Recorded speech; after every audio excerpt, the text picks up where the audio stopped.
오늘 예배를 통해 함께 은혜 받으실 하나님의 말씀은 마가복음 1장 8절 한 절의 말씀을 함께 보도록 하겠습니다.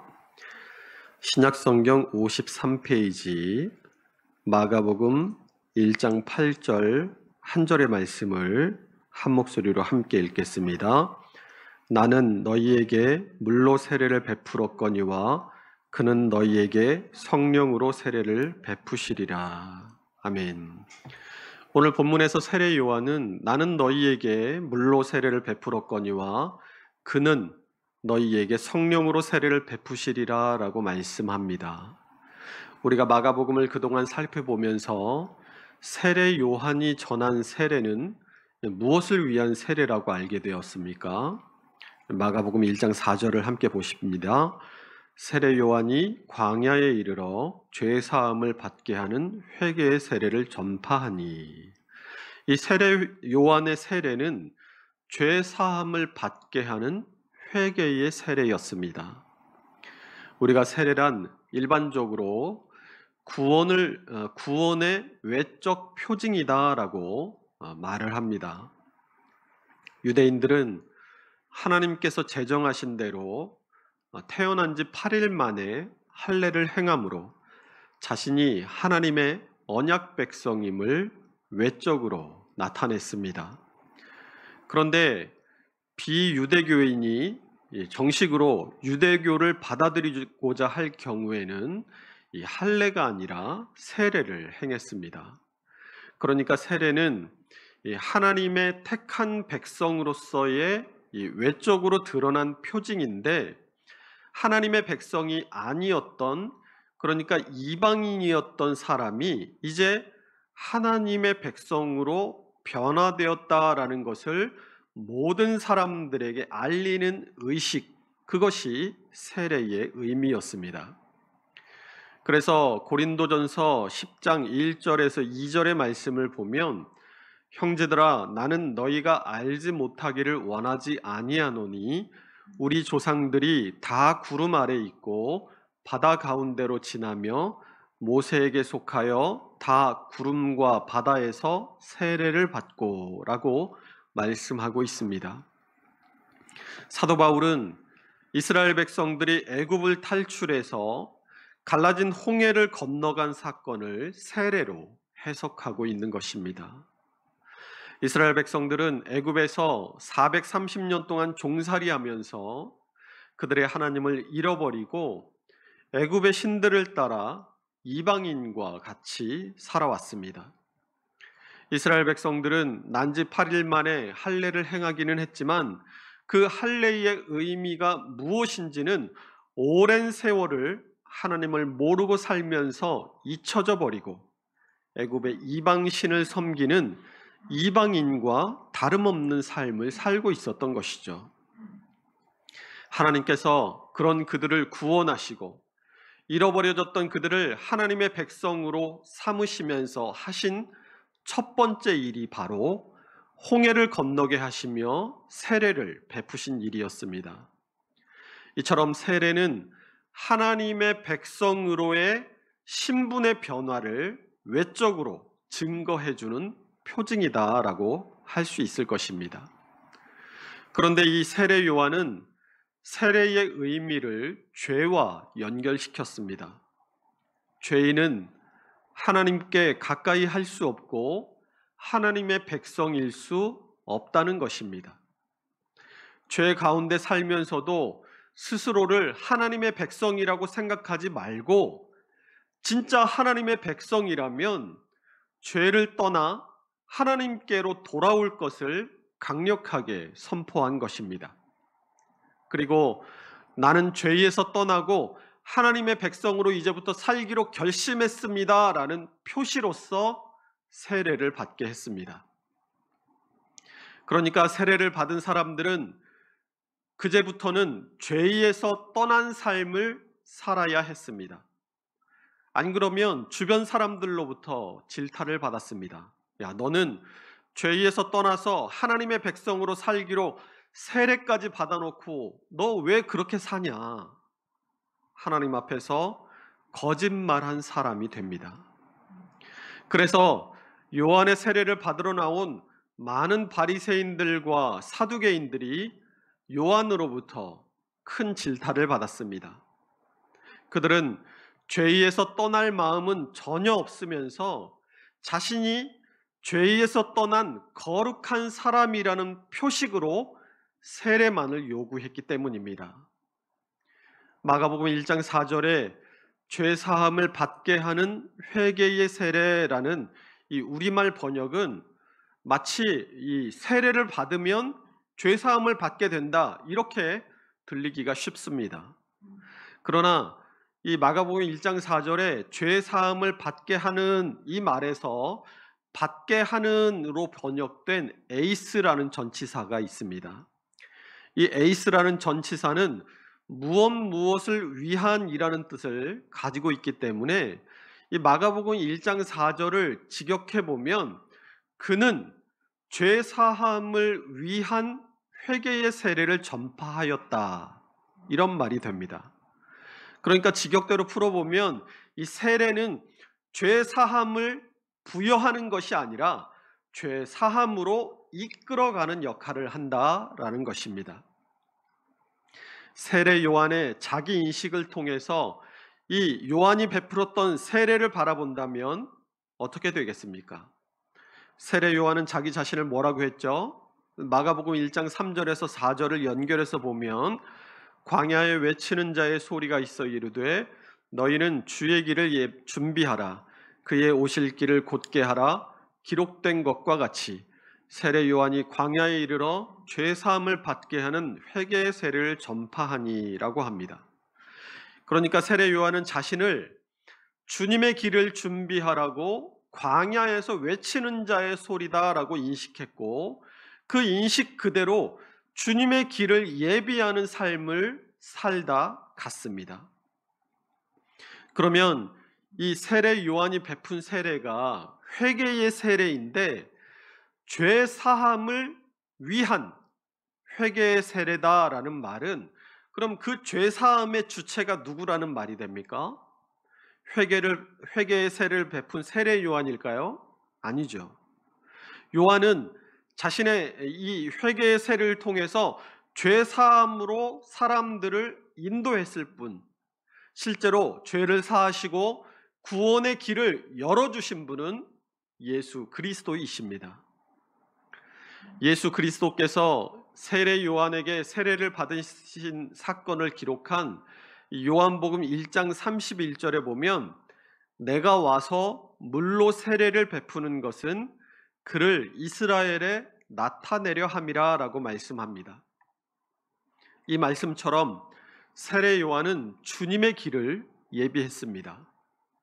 그래서 세례 요한의 세례는 죄 사함을 얻도록 우리를 예수 그리스도에게로 인도하는 역할을 했다라고 이해할 수 있는 것입니다.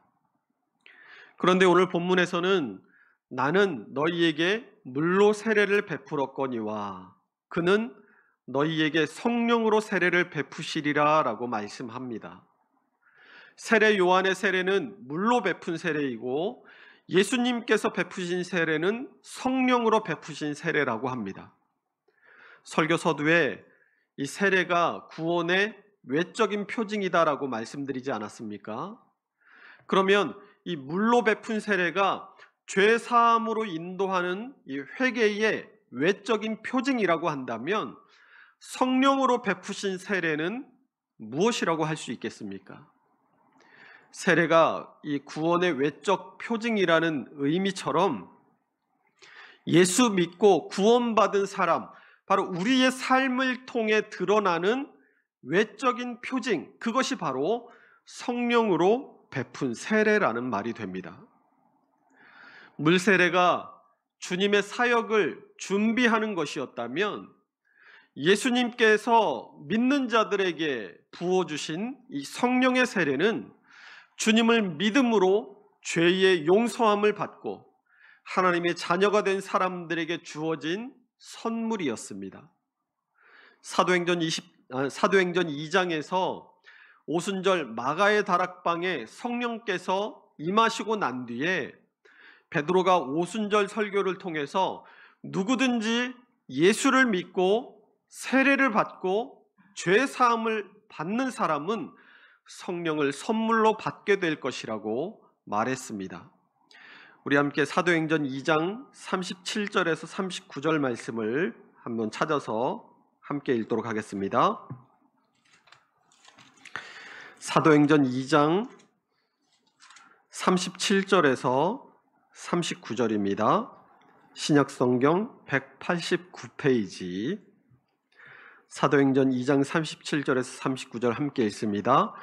그들이 이 말을 듣고 마음에 찔려 베드로와 다른 사도들에게 물어 이르되 형제들아 우리가 어찌할꼬 하거늘 베드로가 이르되 너희가 회개하여 각각 예수 그리스도의 이름으로 세례를 받고 죄 사함을 받으라.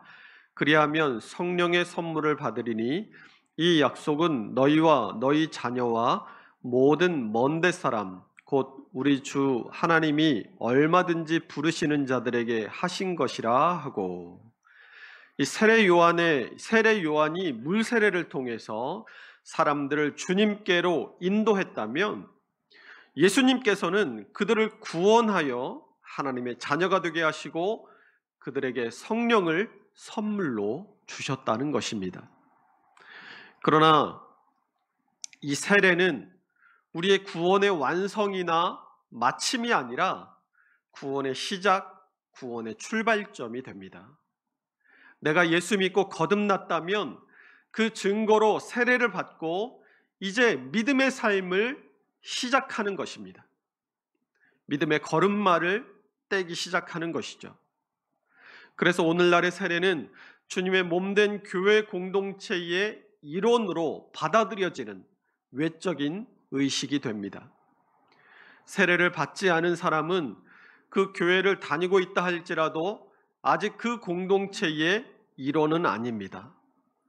주님의 몸된 공동체의 일원이 되려면 자신이 예수 그리스도를 믿는 믿음으로 거듭나서 이제 나의 과거의 옛사람을 벗어버리고 새 사람으로 살아가기로 결심했다는 것을 공중 앞에 드러내놓고 자신의 신앙을 고백하는 의식인 세례를 받아야 하는 것입니다. 하지만 구원받은 자의 외적인 표징인 세례를 받았다고 해서 그가 구원받았다는 말은 아닙니다. 종교개혁자들은 이 교회의 개념을 보이는 교회와 보이지 않는 교회로 구분했습니다. 보이는 교회란 지금 우리의 눈에 이렇게 보이는 교회 공동체의 구성원들을 말합니다. 보이는 교회는 예수 그리스도를 주로 고백하는 신앙 고백 아래 모였지만 우리의 눈에는 그 가운데 어떤 사람이 구원을 받았는지, 어떤 사람이 누가 구원을 받지 못한 사람인지 보이지 않습니다. 그러나 보이지 않는 교회는 우리의 눈에는 보이지 않지만 하나님의 눈에는 보이는 하나님께서 택한 사람들, 구원받은 사람들의 공동체, 그것이 보이지 않는 교회입니다. 그러니까 이 집합으로 표현을 본다면 이 보이는 교회 안에 이 보이지 않는 교회가 존재한다라고 말할 수 있을 것입니다. 세례의 의미를 이 보이지 않는 교회와 보이는 교회로 구분해 본다면 물 세례를 받음으로써 이 보이는 교회의 구성원이 되고 성령 세례를 받음으로써 보이지 않는 교회의 구성원이 된다라는 것입니다. 그래서 부르심을 받은 모든 자가 다 택함을 받은 사람이 아니듯이 물 세례를 받는 사람이 다 성령 세례를 받은 자는 아니라는 말입니다. 이러한 예정론과 관련된 선택과 유기, 또 택자와 불택자를 말하면 많은 분들이 두려움을 느낍니다. 혹시 내가 선택받지 못한 사람은 아닐까? 혹시 내가 하나님으로부터 유기된 사람은 아닐까? 그런 두려움입니다. 이런 두려움과 관련해서 우리는 확신할 수 있어야 합니다.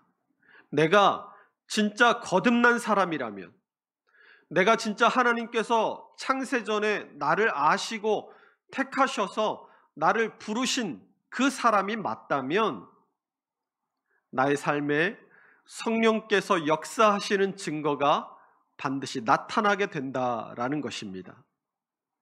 세례가 구원받은 자의 외적인 표식이라고 정의한 것처럼 성령 세례라는 말은 성령으로 구원을 입은 자의 외적인 표식이기 때문입니다. 그러므로 성령으로 거듭난 사람은 거듭남의 증거가 삶을 통해 반드시 나타나게 되어 있습니다.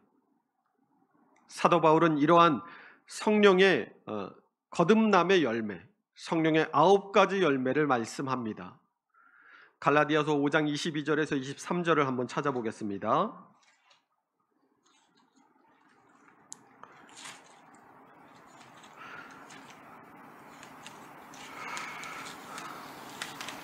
갈라디아서 5장 22절에서 23절입니다. 신약성경 306페이지 갈라디아서 5장 22절, 23절 함께 읽습니다. 네, 시작. 오직 성령의 열매는 사랑과 희락과 화평과 오래 참음과 자비와 양성과 충성과 온유와 절제니 이 같은 것을 금지할 법이 없느니라. 아멘. 내가 이 성령으로 거듭난 사람이라는 것을 어떻게 알 수 있느냐? 그 삶을 통해서 사랑을 실천하고 늘 내 안에서 감사와 기쁨이 흘러나오고 모든 사람과 함께 원수까지라도 화목하려고 애를 쓰고 고난과 핍박 속에서도 인내하며 나를 향한 어떠한 공격과 비방에도 너그럽고 항상 착한 일을 생각하고 행하며 하나님의 말씀에 대해서 일관되게 충성의 자세를 잃지 않고 급하게 화를 내지 않으며 자신을 하나님의 말씀으로 잘 통제하는 사람으로 내가 변화되어져 가고 있다면 그 변화의 모습을 통해서 그 사람이 성령으로 거듭난 사람임을 알 수 있게 된다라는 것입니다. 그런데 성령으로 거듭나지 않은 사람은 어떻다는 걸까요? 갈라디아서 5장 19절에서 21절을 함께 보시겠습니다. 육체의 일은 분명하니 곧 음행과 더러운 것과 호색과 우상숭배와 주술과 원수 맺는 것과 분쟁과 시기와 분냄과 당짓는 것과 분열함과 이단과 투기와 술 취함과 방탕함과 또 그와 같은 것들이라.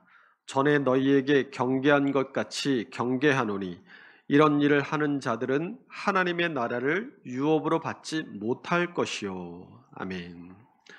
여기서 말씀하고 있는 육체의 일이라는 것은 그가 교회를 다니는 사람이든 다니지 않는 사람이든 상관없이 그의 삶에 이런 삶의 결과물들이 나타난다면 그는 성령께 속한 사람이 아니라 성령으로 거듭난 사람이 아니라 거듭나지 못하고 육체에 속한 사람, 거듭나지 못한 사람이라는 말이 되는 것입니다.